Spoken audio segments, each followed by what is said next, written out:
प्रिय छात्रों नमस्कार। एनसीईआरटी गणित कक्षा 10वीं में आपका स्वागत है। आज हम लोग प्रश्नावली 9.1 का प्रश्न क्रमांक 13वां सॉल्व करेंगे। तो आइए सबसे पहले प्रश्न पढ़ लेते हैं। इसमें दिया गया है, समुद्र तल से 75 मीटर ऊंची लाइट हाउस के शिखर से देखने पर दो समुद्री जहाजों के अवनमन कोण क्रमशः 30 अंश और 45 अंश हैं। यदि लाइट हाउस के एक ही ओर एक जहाज दूसरे जहाज के ठीक पीछे हो तो जहाजों के बीच की दूरी ज्ञात कीजिए। तो क्वेश्चन को पढ़ते हुए हम लोग इस रफ पेपर पर इसका चित्र बनाएंगे। तो सबसे पहले लिखा है समुद्र तल, तो हम यहाँ पर एक समुद्र तल बना लेते हैं। और इसके बाद समुद्र तल से 75 मीटर ऊंची एक लाइट हाउस है, तो यहाँ से हम यहाँ एक लाइट हाउस बना लेते हैं। ये देखिए 75 मीटर ऊंची लाइट हाउस है, तो हमने ये बना ली लाइट हाउस। ये 75 मीटर ऊंची है। तो चलिए इसके बाद आगे पढ़ते हैं। लाइट हाउस के शिखर से देखने पर, ये शिखर हो गया लाइट हाउस का, तो यहाँ से देखने पर दो समुद्री जहाज़ों के अवनमन कोण 30 और 45 हैं। दो समुद्री जहाज हैं। यहाँ से एक बात पता चलती है कि दो समुद्री जहाज हैं। यदि लाइट हाउस के एक ही ओर एक जहाज दूसरे जहाज के ठीक पीछे हो, तो ये यहाँ पे महत्वपूर्ण कंडीशन है कि लाइट हाउस के एक ही ओर, पहली बात यह है कि लाइट हाउस के एक ही ओर मतलब इस तरफ नहीं, केवल इसी तरफ एक जहाज मान लेते हैं ये है और दूसरा जहाज मान लेते हैं ये है। एक जहाज दूसरे जहाज के ठीक पीछे हो तो उनके जो अवनमन कोण दिए गए हैं वो 30 और 45 हैं। यहाँ पर 30 और 45 दिए गए हैं। तो पास वाले को ज़्यादा एंगल बनेगा, दूर वाले को कम एंगल बनेगा, क्योंकि पास से उसे ज़्यादा यहाँ पर अवनमन कोण क्या होगा, पास वाले यहाँ से देखेगा तो पास का हम लोग पढ़ चुके हैं उन्नयन कोण कैसा होता है, ज़्यादा होता है, तो अवनमन कोण भी कैसा होगा, ज़्यादा ही होगा। तो चलिए इसके लिए 45 हम लेंगे और इसके लिए 30 लेंगे, ये आपको ध्यान रखना है। पहले वाले को क्या लेंगे, पहली जहाज को 45 लेंगे, भले ही ये यहाँ पर 30 पहले लिखा है, लेकिन आपको 45 पहले वाले को लेना है और दूसरे वाले को 30 लेना है। जो उन्नयन कोण का फॉर्मूला है वही अवनमन कोण में भी लगेगा। कहने का मतलब ये है, पास किसी भी चीज़ के पास होने पर एंगल बड़ा होता है और दूर होने पर एंगल छोटा होता जाता है। तो चलिए इसको पहले, इस जहाज को ऐसे लाइट हाउस के शिखर से मिला देते हैं। इसके बाद दूसरी जहाज को मिला देते हैं, तो हमने ये मिला दिया।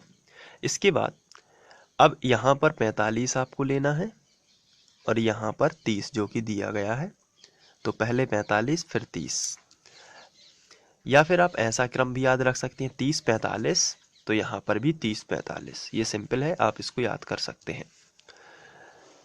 अब यहाँ पर हमें पूछा क्या गया है ये देख लेते हैं। जहाजों के बीच की दूरी ज्ञात करना है। इसका मतलब इस पॉइंट और इस पॉइंट के बीच की दूरी ज्ञात करनी है। तो हम नामकरण कर देते हैं, जैसे ए बी सी और डी, कुछ भी आप नाम दे सकते हैं, पी क्यू आर एस, जो भी आपकी इच्छा है। लाइट हाउस को हम ए डी बताएंगे और लाइट हाउस की ऊंचाई दी गई है, लेकिन यहाँ पर यदि देखी जाए बात 75 मीटर है, तो यहाँ पर हमें ए डी बताने की ज़रूरत नहीं है, ये 75 हम यहाँ पर लिख सकते हैं। इसके बाद हम यहाँ पर दोनों जहाज़ों के बीच की दूरी ज्ञात करनी है। हम इसको x मान लेते हैं और ये जो बचा हिस्सा है इसको हम y मान लेते हैं, इस तरीके से। अब हमने नामकरण कर ही दिया है, चूंकि ये अवनमन कोण है इसलिए हम यहाँ पर अवनमन रेखा खींच के इसको हम बना लेते हैं। तो ये 30 वाली लाइन है, इसको टच कर रही है इसलिए हम 30 इसको बना सकते हैं। एक्चुअली पहले यही बनाना चाहिए, और लेकिन मैं आपको थोड़ा ट्रिक से बता रहा हूँ, इसलिए इस तरीके से आप कर सकते हैं। पहला ये 30, तो 30 का अल्टरनेटिव एंगल 30 यहाँ पे बनेगा, क्योंकि एकांतर कोण 30 यहाँ पर है, तो 30 यहाँ पर, और ये पूरा इस लाइन को टच कर रहा है 45, तो ये भी 45 ही होगा। तो चलिए जैसा भी आपको सरल लगे आप बना सकते हैं। इसके बाद हम थोड़ी सी भाषा लिख लेते हैं और उसके बाद इसको सॉल्व करते हैं। तो हमने इस तरीके की भाषा लिखी। चित्रानुसार एडी एक 75 मीटर ऊंचा एक लाइट हाउस है। यहाँ पे आप देख सकते हैं ये 75 मीटर ऊंचा एक लाइट हाउस है एडी, और दोनों जहाज़ों के बीच की दूरी हमने मानी हुई है x मीटर। तो ये है। साथ में हमने CD भी लिख दिया, बाई मीटर है, जो कि हमें बाद में काम में आएगा। और साथ ही साथ यहाँ पर हम कोई भी पॉइंट दे सकते हैं। यहाँ पर हमने कहाँ तक दिया है, ABCD, इसको हम E नाम दे सकते हैं।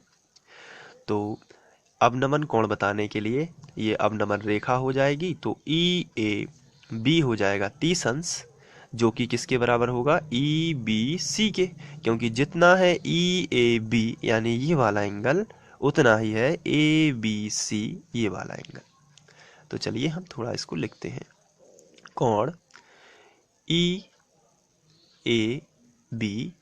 देखिए यहाँ पे EAB कितना है, 30 अंश, तो हम यहाँ पे लिखेंगे 30 अंश, लेकिन ये किसके बराबर है, ABC के। आप चाहें तो ABD भी लिख सकते हैं, लेकिन C लिख दिया तो वो भी चल जाएगा। तो कोण ABC ये हमने बराबर किए, और हम लिखेंगे अवनमन कोण। इतना लिखने के बाद इसको थोड़ा करेक्ट करेंगे, अवनमन कोण है ये, या फिर हम इसको फिर से लिख देते हैं, ये रहा। अगर आपका एग्ज़ाम में कट जाता है तो आप थोड़ा सा इसको काटिए, पूरा नहीं, ताकि ये जांचने वाले को इफ़ेक्ट ना करे और ये इधर से सही से लिख जाएगा। इसके बाद आगे बढ़ते हैं। एक और अवनमन कोण है जिसका नाम है EAC, ये है पूरा 45, तो हम इसको लिख देते हैं कोण EAC बराबर 45 अंश, और ये किसके बराबर है, तो ये है ACD के। तो कोण ACD, और ये भी क्या है, अवनमन कोण है। तो हमने लिखा अवनमन कोण, ये इस तरीके से लिख दिया। तो दोनों एंगल बताने के बाद अब हमारे पास दो त्रिभुज है। ये देखिए यहाँ पे ADC ADB दो त्रिभुज हैं। तो एक एक करके हम इनको सॉल्व करेंगे। सबसे पहले हम छोटा त्रिभुज ले लेते हैं, समकोण त्रिभुज ADC में। तो हमने लिखा समकोण त्रिभुज ADC में, और ये है tan थीटा बराबर, tan का फॉर्मूला ही लगाना है क्योंकि लंब और आधार दिया गया है। तो tan थीटा बराबर लंब बटे आधार, लंब क्या है AD और आधार क्या है DC, तो AD बटे DC। तो tan थीटा का मान कितना है 45, तो हमने रखा 45 अंश बराबर AD कितना है 75, तो यहाँ पे हमने रख दिया 75 बटे DC कितना है 22, रखा 22। tan 45 का मान 1 होता है, 1 बराबर 75 बटे 22। इसके बटे 1 कर लेते हैं ताकि त्रिया गुणा हो सके, तो 22 का मान आ जाएगा, 22 का गुणा 1 में करेंगे तो 22 आएगा, 75 का गुणा 1 में करेंगे तो 75 आ जाएगा। तो 22 का मान आ गया 75, इसको हम समीकरण 1 बना देते हैं ताकि ये हाईलाइट रहे और हम इसका इस्तेमाल बाद में कर सकते हैं। बड़ा त्रिभुज ले लेते हैं ADB में, तो हम यहाँ पे लिखेंगे समकोण त्रिभुज, समकोण त्रिभुज, और इसका नाम रख देते हैं ADB। तो ADB में, और इसमें भी tan थीटा लगेगा क्योंकि लंब और आधार हमें दिए गए हैं, या हमने माने हुए, मतलब उनका सिंबल भी है तो भी हम उसको यही मानते हैं कि दिए गए हैं क्योंकि उनका मान आ जाता है।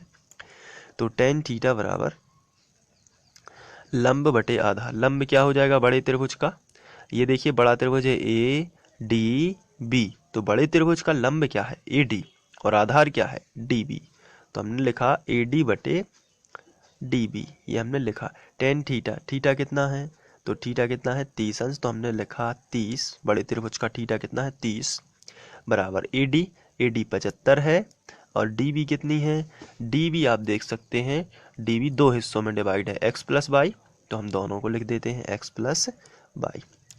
tan 30 कितना होता है, तो इसका आंसर है, अगर tan 30 की बात करें तो ये होता है 1/√3 बराबर 75 बटे x प्लस वाई।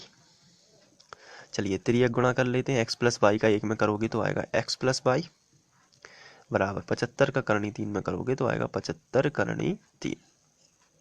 तो इसे हम समीकरण 2 भी बना सकते हैं, या फिर y का मान हमने निकाला हुआ है, जो कि आप देख सकते हैं 75 है। यहाँ पे देखिए y का मान कितना है 75, तो इसको हम समीकरण उस वाले में रख सकते हैं। तो हम यहाँ पे लिखेंगे x प्लस y की जगह पर हमने रखा 75 और प्लस किया ये 75 √3। इसके बाद 75 का पक्षांतर कर दिया तो x बराबर मिलेगा 75 करनी 3 माइनस 75। 75 कॉमन निकाल लेते हैं तो x बराबर 75 हमने कॉमन निकाला तो आंसर आया करनी 3 - 1 मीटर। और यही अगर चित्र की बात की जाए तो जहाज़ों के बीच की दूरी हमसे पूछी गई थी। ये देखिए यहाँ पे BC x मीटर, तो x का मान हमने निकाल लिया है। तो अतः दोनों जहाज़ों के बीच की दूरी 75 कोष्टक में करनी 3 - 1 होगी। इस तरीके से आपको ये लिख लेना है। Thank you.